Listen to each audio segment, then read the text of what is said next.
নমস্কার, আমি মনোজ দাস। লেখালেখির সাথে যুক্ত বেশ কিছু বছর। একটা সময় আকাশবাণী থেকে আমার 22টি নাটক প্রচারিত হয়েছে আমার লেখা। আমার নাটকে তৃপ্তি মিত্র, সত্য বন্দ্যোপাধ্যায়, শাওলি মিত্র এদের মতো বিখ্যাত শিল্পীরা আমার নাটক অভিনয় করেছেন। এটা আমার আনন্দের কথা, আমার কাছে খুব আনন্দের একটা বিষয়। আমার কিছু গল্প প্রচারিত হয়েছে, প্রকাশিত হয়েছে দেশ পত্রিকায়। এছাড়া আরও অনেক পত্রিকায় আমার গল্প প্রকাশিত হয়েছে। 5টি উপন্যাস নিয়ে একটি সংকলন গ্রন্থ করেছেন কলকাতার মডার্ন কলাম, আমার লেখা উপন্যাস। মডার্ন কলাম আমার গল্প সংকলন করেছেন, নাম মায়া জ্যোৎস্না। সম্প্রতি আমার একটি পূর্ণদৈর্ঘ্যের চলচ্চিত্র আমি করেছি, বলা যায় প্রায় এককভাবে করেছি। এই চলচ্চিত্রে ইতিমধ্যে পূর্ণ দৈর্ঘ্যের কাহিনী চিত্র আমেরিকায় একটি আন্তর্জাতিক চলচ্চিত্র উৎসবে সেখানে অনারেবল মেনশন করা হয়েছে আমার ছবির। ভারতবর্ষের 3টি আন্তর্জাতিক চলচ্চিত্র উৎসবে 2 জায়গায় আমার ছবি শ্রেষ্ঠ গল্প এবং চিত্রনাট্য হিসেবে বিবেচিত হয়েছে। আরেকটি চলচ্চিত্র উৎসব ভারতে, সেখানে এই ছবিটি পুরস্কার পেয়েছে শ্রেষ্ঠ রিজিওনাল ফিল্ম হিসেবে, আঞ্চলিক চিত্র হিসাবে। এর বাইরে আমার এই চ্যানেলেই আমার সেই মহাভোজ নামের ছবিটি এখানে আপলোড করা আছে। আপনারা দেখলে এবং আপনারা যদি সাবস্ক্রাইব করেন, কমেন্ট করেন, লাইক দেন, আমি কৃতজ্ঞ থাকব।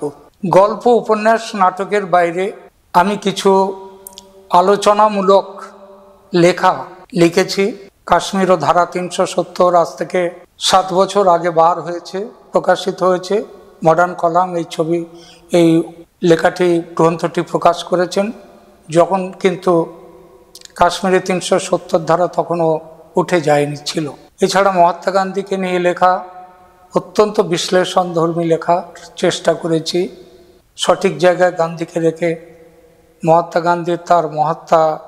গান্ধী কেন মহাত্মা নন এই বিষয় নিয়ে যদি কেউ পড়েন খুব ভালো লাগবে, আপনাদের মতামত চাইব। এছাড়া আমার একটি ছোট্ট বইটির নাম ঘর পোড়া গরু। এই ঘর পোড়া গরু নামের বইটি গত 4-5 বছরে 17,000 কপির বেশি বিক্রি হয়েছে।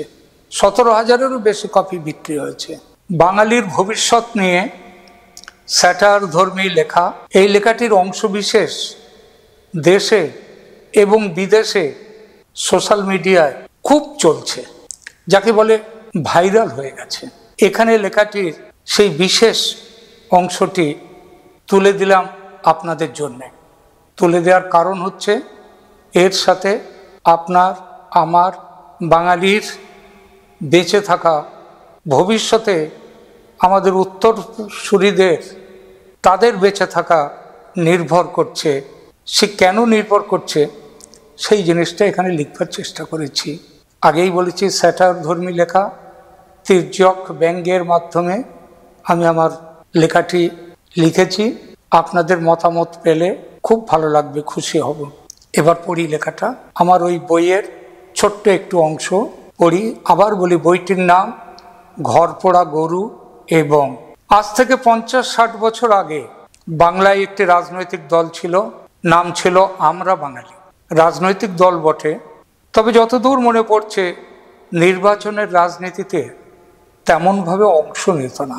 বছরে 2-1 বার পদযাত্রা করত, কলকাতা থেকে বনগাঁ সীমান্ত পর্যন্ত, অন্য 2-1 জায়গাতেও করত।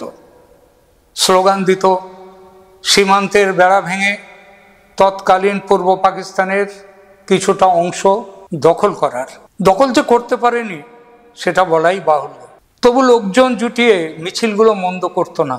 মিছিল করা ছাড়া আর একটা কাজও তারা খুব করত, সেটা হলো রেল স্টেশনের প্ল্যাটফর্মের গায়ে, সরকারি অফিসের ফাঁকা দেয়ালে যেখানে জায়গা পেত খুব স্লোগান লিখত। একটা স্লোগানের কথা মনে পড়ছে, বাঙালি জাগো। রসিক কোনো বঙ্গ সন্তান তার নিচে লিখে দিয়েছিল, কাঁচা ঘুম ভাঙিও না।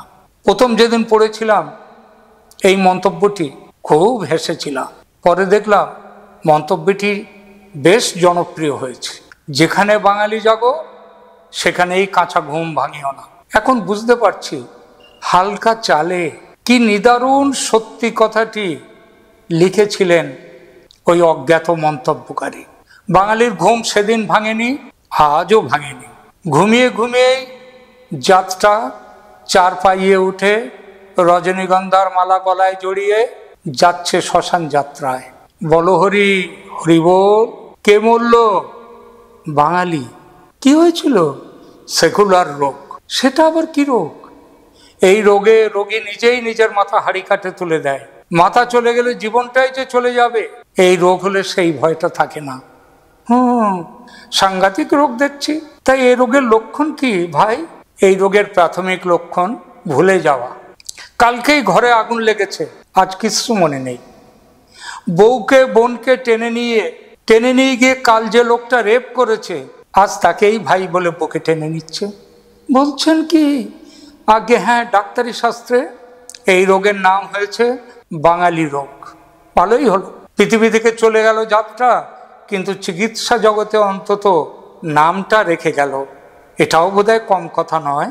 রোগের বিবরণ পড়ার সময় আগামী প্রজন্মের মানুষ জানতে পারবে যে একদা বাঙালি নামে একটা জাত ছিল। তারা খুব ভালো কবিতা লিখত, গল্প উপন্যাস লিখত, গান গাইত, ভাষণ মারত। গাদা গাদা মহাপুরুষ জন্ম নিয়েছিলেন তাদের মধ্যে। সারা ভারতে বড় নাম ছিল তাদের। বলা হতো বাঙালি আজ যা ভাবে বাকি ভারত সে কথা ভাবে আগামীকাল। খুব জ্ঞানী ছিল তাহলে। শুধু মধু জ্ঞানী নয়, একেবারে মহাজ্ঞানী। তবে কাণ্ডজ্ঞানী ছিল না। কাণ্ডজ্ঞান আর মরলো তার জন্যে, নিজের ভালো বুঝতো না তো। কাণ্ডজ্ঞান থাকলে আমাদের এই ছিল, আমাদের সেই ছিল বলে স্রেফ ঢেকুর তুলে দিন কাটাতো না। বদহজমের রুগী হয়ে শুয়ে শুয়ে চিমসে মেরে যেত না। নজর ঘুরিয়ে দেখত কোন পথে সে চলেছে, কোন রোগে তাকে ধরেছে। সেই অনুযায়ী প্রতিষেধক ওষুধের ব্যবস্থাটা অন্তত করতে পারত। বাঁচুক না বাঁচুক, চেষ্টাটা তো করতে পারত। বড় দুঃখের কথা, দুনিয়া এমন এক মহাজ্ঞানী জাতকে হারালো। আহারে, মহাজ্ঞানী এবং মহামূর্খ বলুন, 2 in 1। ঘর পোড়া গরু সিঁদুরে মেঘ থেকে সাবধানী হয়ে বাঁচলো। বলে না, ঘর পোড়া গরু সিঁদুরে মেঘ দেখলে ভয় পায়। কি আর ঘর পোড়া বাঙালি কি করলো? আগুন আবার ধেয়ে আসছে দেখেও বাঁচার ব্যবস্থা না করে গান গাইতে বসলো, মোরা একই বৃন্তে দুইটি কুসুম। মরণ ছাড়া অন্য গতি হয় কখনো? এরা গরুর চেয়ে বোকা, গরুরও অধম। আরে বড় দুঃখ হলো, এমন একটা জাত। আরে হরপ্পা মহেঞ্জোদারো সভ্যতার মতো যে জাত মিউজিয়ামে চলে যাচ্ছে, তার জন্য হাহুতাশ করে কি হবে? সে তো ফিরবে না আর। তার চেয়ে একবার প্রার্থনা করুন, যাতে ভগবানের কাছে প্রার্থনা করুন যাতে হতভাগার আত্মার সদ্গতি হয়। হ্যাঁ, তাই করি তাহলে। বড় কষ্ট পেয়েছে বেচারা। বলো হরি হরি বল। ওম শান্তি, ওম শান্তি, ওম শান্তি।